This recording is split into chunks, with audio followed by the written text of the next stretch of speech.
Welcome to your Kids Maker Box tutorial. So the first step is you're going to want to take the little square pieces and lay them out like you see in the picture.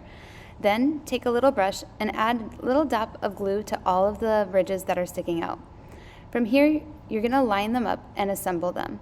Now they are meant to be a pretty snug fit, so it will take maybe a grown-up to help you get that all set. But just go ahead and put glue on all of the insides and then line it up on those things. I find that it was definitely easier to flip it onto its edge, so I could use my fist to kind of hammer it in, or you could use a blunt object as well. Then just go ahead and continue to do that around all four things, and the goal is that we're building the inside box of our mailbox. So I'm just lining it up, hammering it down, and making it nice and snug. I'm going to do this for the final piece, putting a little bit of glue on each edge, line it up, and hammer it down. And then you'll go ahead and put this to the side and we'll use it at the end. After you have all the pieces nice and snug, you're all set.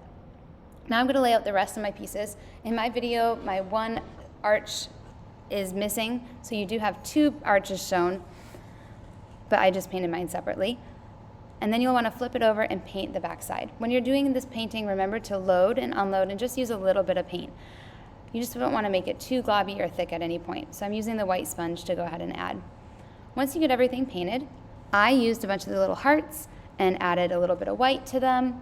And then you can really mix and match these and put them anywhere you want. Your creativity is endless with this. You could put polka dots or zigzags or anything you want on your box. The only thing I caution you, and I actually messed up when I was painting this, is the two arches, one needs to go one way and one needs to go the other. So when you're going to put designs on, make sure that you have them flipped mirror of each other, because that's how they're going to have to go on the box. But definitely have fun designing and make it your own. You can add a whole lot more creativity than shown here.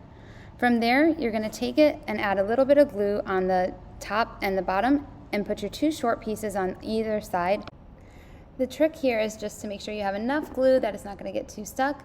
Line it up so the legs are still sticking out, but those edges are lined up, and then hold down with a piece of painter's tape until it's fully dry.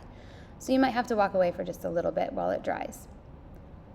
Once it is dry, then you'll go ahead and peel that painter's tape back, and we're ready to put the other two sides on. So like I said, these two sides need to be mirrored of each other. So I'm going to put the glue on my box. And then this is where you see I kind of messed up there, so I need to flip my design around and re-add my hearts.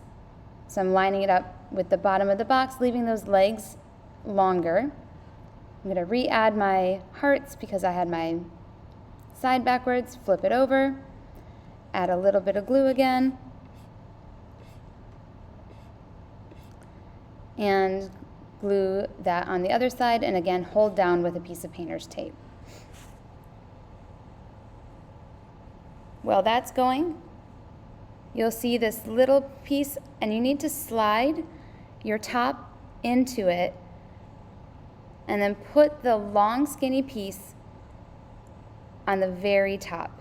You do want to lift your box up just enough so you know that that's going to fold down flush, or you're going to have to re-glue it. So hold those pieces down, and then when it's all done, check that your lid opens, peel your painter's tape, and your mailbox is complete and ready for notes. All right, here's our second project. So I printed off one of my favorite pictures of me and my kids, but you could print off a picture of you and grandma, you and mom, and just trace the heart on top of it. From there, I cut out my picture very carefully on those lines, and I'm just going to take the glue and glue it onto where it says add photo here.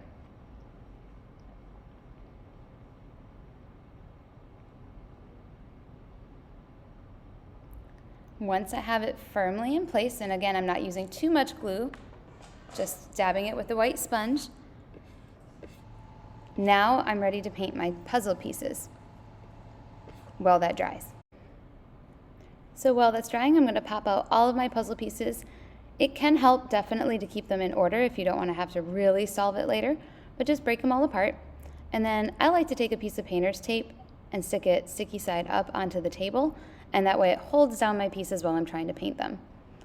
From here, I'm just going to get out my favorite colors and my sponges and a paper towel, open up my paints, and then remember I'm going to dip, scrape, unload on a paper towel so I'm not getting too heavy, and then just put a little bit of paint on top of each paint piece. I don't want to get too heavy because then those pieces aren't going to fit together. So I'm just going to keep painting until I like all of my pieces, and then I'm going to try to resolve my puzzle and line it all up. It does help to keep that center piece so you can line it up and then pop it out before you glue it down, because then you know what pieces go by each other. All right, now that I'm all done painting and I've lined up my puzzle piece, I can kind of use that middle piece as a template to know where to put things. And that way I don't glue things crooked as I'm trying to do that. So I'm just going to take that little brush, add a little bit of glue, and line up my puzzle pieces. They were kind of sticking together 2 by 2, and that made it easier. So I left it do that so I didn't have to do it piece by piece. Once I got the frame started, I took that middle piece out. That way it didn't get glued down accidentally. And I'm just continuing to glue my pieces down, creating a nice little frame around my picture. Now, I didn't paint anything over the Love You to pieces because I didn't want the engraving to get covered up.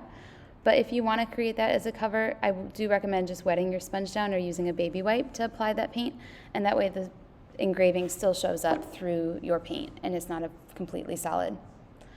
After you do this, you'll take your base, paint it your favorite color, and that's going to help stand your puzzle piece up. I hope that you love this box, and I hope that you're able to give the Love You to Pieces away as a Valentine's gift, because it has your creativity and your style written all over it. Happy Valentine's Day.